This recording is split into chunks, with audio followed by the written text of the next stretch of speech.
But I will briefly say that I think if Obi Wan did go with Yoda to kill Sidious, it would have led to either his or Yoda's and the Emperor's deaths, with an angry Anakin returning to see Palpatine having been murdered. From Obi-Wan's point of view, this would have killed Palpatine, and led them to try and confront or turn Anakin back, if that was even possible. However, for Yoda, this was his revelation. Let me explain.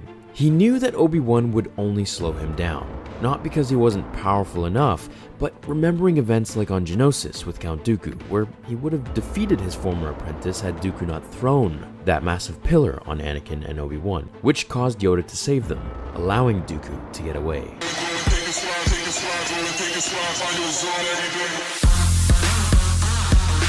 Obi-Wan was a liability, and he knew that. Palpatine was smarter than Dooku. He knew Yoda's soft heart would bow to the position of saving Obi-Wan over killing him, had the chance risen. So Yoda refused for Obi-Wan to come, and even if he did say yes, then Anakin would get away.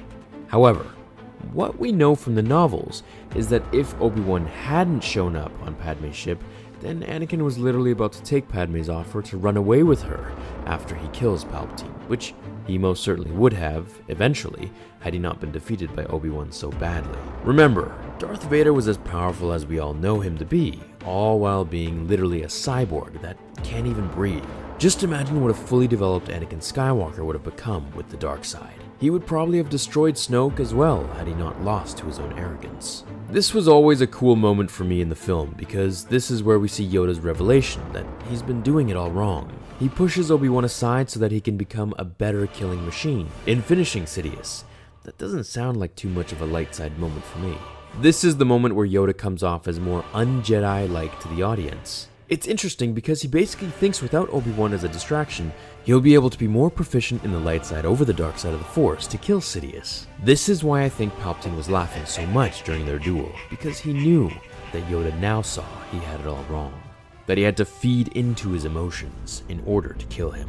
Yoda's failure is what he mentions in the novel as well, right at the end where he's talking to Bail and Obi-Wan, and to us on screen briefly when he gets in Bail's ship, telling him that he has failed. I always wish that we could get an alternate ending from Lucasfilm with all the actors.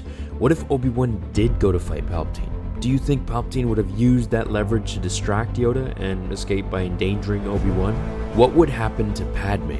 She would still be alive, and then Luke and Leia would be born with their father and mother. The story could take several paths from there, with a light side Luke or a dark side Luke.